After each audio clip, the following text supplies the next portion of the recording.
जोहार सभी को। तो आज हम लेके आए हैं पंचायती राज, ठीक है, जो जेएसएससी का एग्जाम का पैटर्न से ये क्वेश्चन हम तैयार किए हैं। 25 क्वेश्चन है, ठीक है, और स्पेशली ये फील्ड वर्कर के लिए ही है, ठीक है, फील्ड वर्कर के लिए। और भी जितने सारे आपका झारखंड के एग्जाम होगा, जैसे कछवाल होगा, एसआई होगा, तो उसमें ये जो 25 क्वेश्चन है वो बहुत अच्छे इंपॉर्टेंट रोल वहां पर निभाएंगे, ठीक है। तो पहला क्वेश्चन स्टार्ट करते हैं, ठीक है। भारत में पंचायती राज व्यवस्था को संवैधानिक दर्जा किस संशोधन द्वारा दिया गया? ठीक है, देखिए, भारतीय संविधान के जो 73वां संविधान संशोधन हुआ था, ठीक है, तो उसमें पंचायती राज से का ये संबंध है, ठीक है।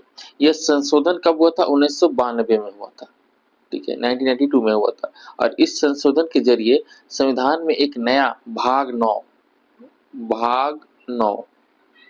को जोड़ा गया, और जिसमें 29 विषय, ठीक है, 29 सब्जेक्ट डाला गया है, ठीक है। इस संशोधन में त्रिस्तरीय संरचना दिया गया है, जैसे कि ग्राम स्तर, ठीक है, प्रखंड स्तर और जिला स्तर। तो इन त्रिस्तरीय संरचना पे ये पंचायती राज का निर्माण हुआ है, ठीक है। और सबसे पहले इसका उद्घाटन कहाँ हुआ था? तो 2 अक्टूबर को गांधी जयंती के अवसर पर आपका राजस्थान का जो नागौर जिला है, ठीक है, राजस्थान का नागौर जिला पे इसका उद्घाटन किया गया था। कब हुआ था? 1959 में, ठीक है।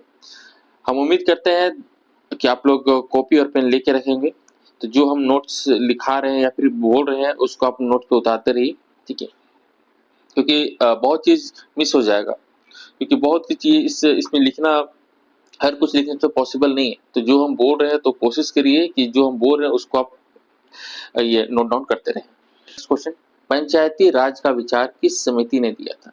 तो पंचायती राज का विचार बलवंत राय मेहता ने दिया था, ठीक। देखिए, पंचायती राज का विचार बलवंत राय समिति ने दिया था, जो त्रिस्तरीय था, ठीक है। उसमें आपको बताए थे कौन कौन सा आ जाता है आपका पंचायती राज, ग्राम स्तर का, प्रखंड स्तर का और जिला स्तर का, ठीक है। ये बलवंत राय मेहता ने दिया था, ठीक है। और अशोक मेहता द्विस्तरीय संरचना पर आधारित था, ठीक है। और ये कब दिया था? 1978 में। अब बलवंत राय कब दिए थे? 1957 में, ध्यान दीजिएगा, ठीक है।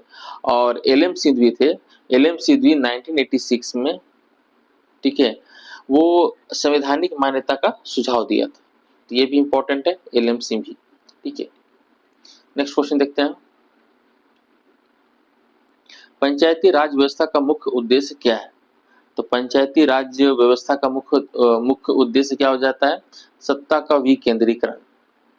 विकेंद्रीकरण कहने का मतलब है कि जो सेंट्रल में जो पावर है, ठीक है, वो सभी जगहों पर बटे, ठीक है, वो राज्य में ही बटे, ठीक है, वो ग्रामीण स्तर पर, यानी कि पंचायत पर भी वो उसको शक्ति मिले। तो यही होता है कि सत्ता का विकेंद्रीकरण, मतलब कि जो सेंटर पे जो पावर है वो पावर सभी जगह डिस्ट्रीब्यूट हो, ठीक है। नेक्स्ट क्वेश्चन, झारखंड में पंचायती राज चुनाव पहली बार कब हुआ था? तो इसका आंसर हो जाएगा आपका 2010 में, ठीक है। देखिए, झारखंड पंचायती राज विधेयक पास हुआ था, वो 2001 में हुआ था, पारित किया गया था। और इस कानून के तहत झारखंड में पंचायती राज व्यवस्था लागू की थी, जिसके तहत झारखंड में पंचायती राज में 3 चुनाव हो चुके हैं, ठीक है। कब कब हुए? देखिए, पहला तो आपका 2010 में हुआ था, दूसरा आपका 2015 में हुआ, और तीसरा आपका हुआ 2022 में, ठीक है। और इसका जो चुनाव शामिल था प्रत्येक 5 वर्ष के अंतराल में, 5 वर्ष के बाद होता है, ठीक है, 5 वर्ष के बाद। नेक्स्ट क्वेश्चन देखते हैं, ग्राम पंचायत का निर्वाचित प्रमुख कौन होता है? ठीक है, तो इसका आंसर हो जाएगा आपका मुखिया, ठीक है।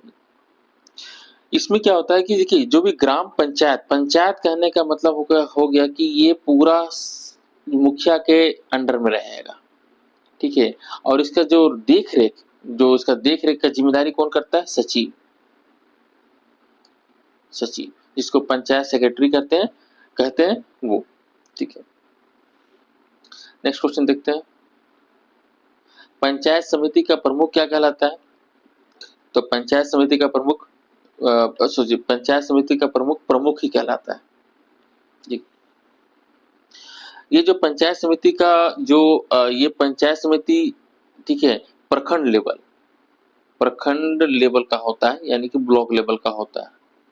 ठीक है, और इसके जो सदस्य होते हैं वो पंचायत समिति के सदस्य होते हैं, और जो उनके हेड होते हैं, जो हेड कौन हो गए, ये प्रमुख होते हैं। और प्रखंड स्तर के सचिव जो सरकारी बाबू बोल सकते हैं आप उसको, जो सरकार उनको नियुक्ति देता है, तो वो बीडीओ होते हैं, बीडीओ। ठीक है, ब्लॉक डेवलपमेंट ऑफिसर, प्रखंड विकास पदाधिकारी होते हैं। ठीक है, नेक्स्ट देखते हैं। जिला परिषद का प्रमुख कौन होता है? तो जिला परिषद का प्रमुख आपका जिला अध्यक्ष हो जाता है। ठीक है, और इसके सचिव कौन रहते हैं? इसके सचिव डीडीसी। ठीक है, डीडीसी कहने का मतलब क्या होगा? District development council. ठीक है, उप विकास आयुक्त, उप विकास आयुक्त। हम लोग पहले वाला में देखिए पंचायत का जो सचिव होते हैं वो सचिव होते हैं। ठीक है, और जिला समिति ये पंचायत समिति के जो सचिव होते हैं वो बीडीओ होते हैं। ठीक है, और जिला परिषद के जो सचिव होते हैं वो क्या होते हैं? डीडीसी, यानी कि उप विकास आयुक्त होते हैं। ठीक है, नेक्स्ट क्वेश्चन।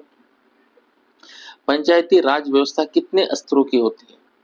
तो ये 3 स्तरीय की होती है। ठीक है, ग्राम स्तर की, ठीक है, उसके बाद प्रखंड स्तर की, और जिला स्तर। ठीक है, ये त्रिस्तरीय रहते हैं। नेक्स्ट क्वेश्चन देखते हैं। ग्राम सभा का सदस्य कौन होता है? ठीक है, ग्राम सभा का सदस्य, देखिए बेसिकली इसमें क्या होता है, देखिए ग्राम सभा के सदस्य उस क्षेत्र के जो 18 वर्ष के जो ऊपर युवक या फिर मेल या फीमेल युवतियां, ठीक है, वार्ड पार्षद, उप मुखिया, पंचायत के सभी लोग, या पंचायत समिति सदस्य, जिला परिषद सदस्य, एमएलए, एमपी, सभी रहते हैं। सभी कोई वहां पे शामिल हो सकते हैं, एमपी, एमएलए, सभी कोई शामिल हो सकते हैं। लेकिन इसकी जो अध्यक्षता इसका कौन करता है? मुखिया करता है। ठीक है, तो इसका आंसर क्या हो जाएगा? ग्राम सभा के सदस्य कौन कौन होते हैं? तो सभी हो जाएंगे, पंचायत सदस्य भी होते हैं, मुखिया भी होते हैं, सभी को हो जाते हैं। ठीक है, उसमें अगर उस क्षेत्र में अगर शिक्षक आ रहे हैं तो वो भी ग्राम सभा के सदस्य हो जाएंगे। ठीक है, नेक्स्ट क्वेश्चन। पंचायती राज किस सूची का विषय है? तो पंचायती राज आपका राज्य सूची का विषय है। ठीक है, नेक्स्ट क्वेश्चन देखते हैं। पंचायती राज से संबंधित संविधान का कौन सा भाग है? तो भाग आपको स्टार्टिंग बताए थे, भाग 9। ठीक है, भाग 9, और इसका आर्टिकल 243 से 243 ओ तक है। ठीक है, नेक्स्ट क्वेश्चन। पंचायतों की अवधि कितनी होती है? तो पंचायतों की अवधि 5 वर्ष के अंतराल में होती है। ठीक है, 5 वर्ष के बाद फिर इसका इलेक्शन होता है। Next question. पंचायत चुनाव कराने का कार्य किस संस्था का है? क्वेश्चन, पंचायत चुनाव कराने का कार्य किस संस्था का है? तो पंचायत चुनाव जो कराता है, कौन कराता है? राज्य निर्वाचन आयोग। ठीक है, और ये जो चुनाव आयोग है, चुनाव आयोग आपका सेंट्रल लेवल पे ये चुनाव करवाता है। ठीक है, SC ST के लिए आरक्षण किस आधार पर दिया जाता है? तो इसका आंसर हो जाता है क्या? जनसंख्या के आधार पर आरक्षण का निर्धारित किया जाता है। Next question. महिलाओं के लिए न्यूनतम आरक्षण कितना है? तो महिलाओं के लिए न्यूनतम आरक्षण कितना है? 33%। ठीक है, लेकिन झारखंड में महिलाओं का आरक्षण कितना तक छूट मिला है? 50% तक छूट मिल चुका है। ठीक है, ये ध्यान दीजिएगा। नेक्स्ट देखते हैं। नेक्स्ट क्वेश्चन देखते हैं। झारखंड पंचायती राज अधिनियम कब पारित हुआ था? तो पिछला स्लाइड में हम लोग देखे थे, क्या देखे थे? 2001 में आपका यह अधिनियम पारित हुआ था। नेक्स्ट देखते हैं। जिला परिषद किस स्तर की संस्था है? तो जिला परिषद आपका किस स्तर पर है? आपका जिला पे। ठीक है, नेक्स्ट देखते हैं। पंचायतों के लिए वित्तीय सुदृढ़ीकरण के लिए कौन सा आयोग गठित किया जाता है? तो इसका आंसर हो जाएगा आपका वित्त आयोग। ठीक है, नेक्स्ट क्वेश्चन। ग्राम पंचायत का सचिव कौन होता है? तो ग्राम पंचायत का सचिव आपका ये पंचायत सेवक। ठीक है, नेक्स्ट क्वेश्चन। पंचायत समिति का कार्य क्षेत्र क्या है? तो पंचायत समिति का आपका क्या हो जाएगा इसका आंसर? प्रखंड। ठीक है, नेक्स्ट देखते हैं। पंचायतों के लिए संविधान की कौन सी अनुसूची महत्वपूर्ण है? ठीक है, तो ये आपकी कौन सी अनुसूची महत्वपूर्ण है? आपका 11वीं अनुसूची। 11वीं अनुसूची में कितने विषय शामिल है? तो इसका आंसर हो जाएगा आपका 29 विषय। ठीक है, 29 विषय शामिल है। नेक्स्ट क्वेश्चन देखते हैं। पंचायती राज व्यवस्था को लोकतंत्र की किस इकाई के रूप में जाना जाता है? ठीक है, तो इसका आंसर हो जाएगा स्थानीय स्वशासन।